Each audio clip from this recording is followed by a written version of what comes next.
Asalkan tidak ada mafia, King Persib insya Allah back to back juara, walaupun sering tidak bisa bermain dengan skuad utama. Mari kita bahas dari sudut pandang penikmat sepak bola, bukan pengamat sepak bola. Dari Sabang sampai Merauke, kita bersaudara. Bobotoh sealam dunia dimanapun kalian berada, seperti biasa saya doakan terlebih dahulu mudah-mudahan bobotoh semua selalu diberikan kesehatan dan juga diberikan kelancaran dalam mencari rezeki yang halalan dan thayyiban. Amin ya Allah ya rabbal alamin. Hari ini pembahasannya agak berbeda bobotoh, kita tidak akan kritik, ngasih saran dan segala macamnya, enggak.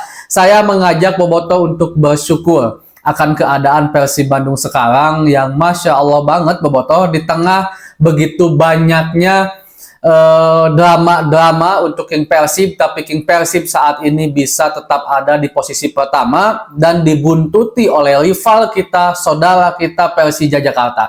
Mudah-mudahan aja ini adalah posisi sampai akhir, Persib Bandung bisa kembali juara untuk musim sekarang.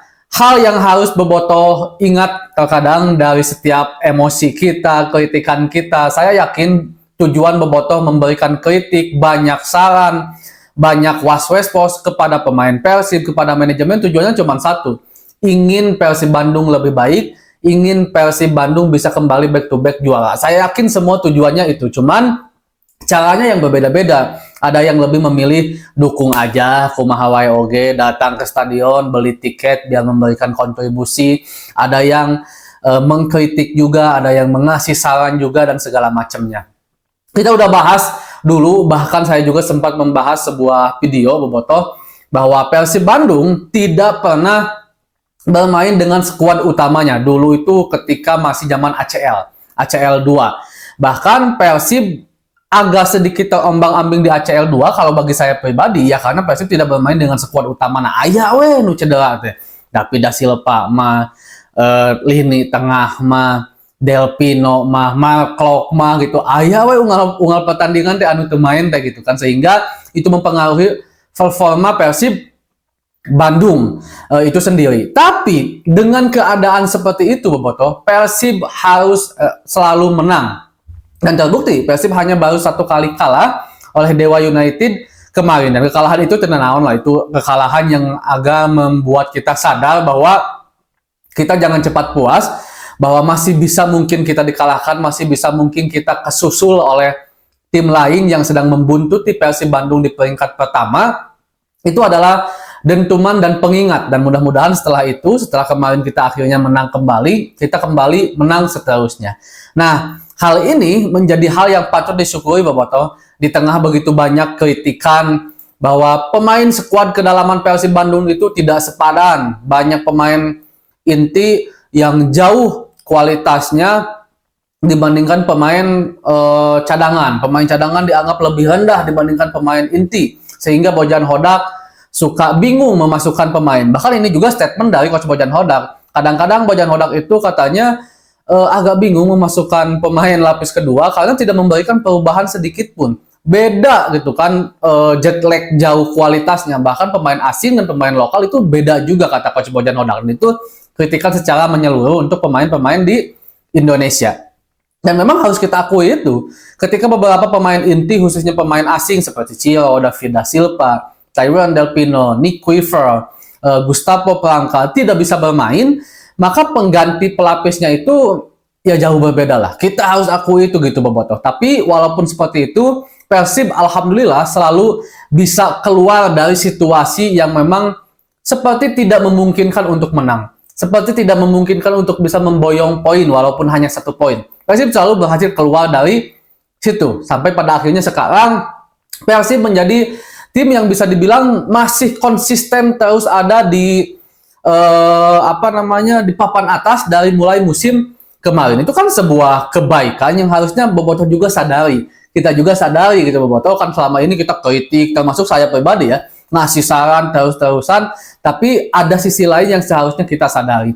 Dan saya ulangi statement saya di awal tadi, insya Allah jika tidak ada mafia, Persib Bandung bisa kembali back to back juara. Dan juga saya harus garis bawahi dan tambahi, jika para pemain Persib Bandung bisa terus konsisten, dan juga kita selaku bobotoh pemain ke-12 keluarga dari Persib Bandung tidak terprovokasi hal-hal yang pada akhirnya bisa merugikan Persib Bandung. Jadi banyak elemen tuh Bobotoh untuk bisa Persib kembali juara.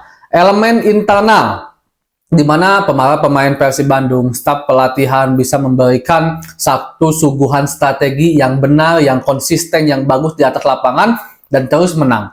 Pihak eksternal, mafia, semoga tidak ada mafia yang bermain. Walaupun saya memiliki optimistis yang sangat tinggi sebenarnya Bobotoh setelah PSSI dipegang Pak Erick Thohir, harus kita akui kalau mafia itu sepertinya khususnya Liga 1 ya. Karena Pak Erick Thohir juga mengakui kalau Liga 2, Liga 3 kita belum kontrol sepenuhnya karena memang masih dalam tahap proses, jadi hiji-hiji kan mewes santai itu bisa langsung KB, tapi hiji-hiji. Tapi untuk Liga 1 kata Pak Erick Thohir dijamin pemafiaan agak sedikit berusaha untuk ditekan.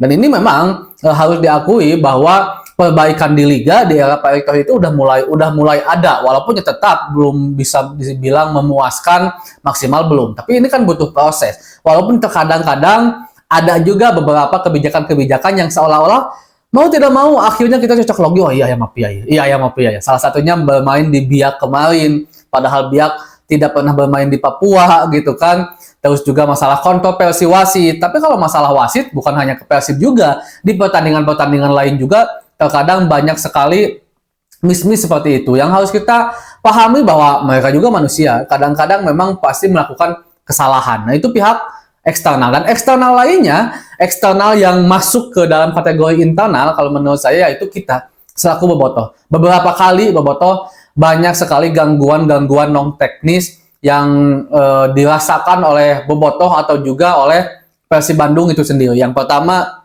masalah penyerangan lah, diduga penyerangan kepada staf pelatih Persib Bandung atau staf tim dari Persib Bandung yaitu Bang Dektus dan juga pemain Kevin Roy Mendoza saat laga melawan Persis Solo kalau saya nggak salah ya, seingat saya di putaran pertama. Bahkan itu luka-luka Bang Dektus.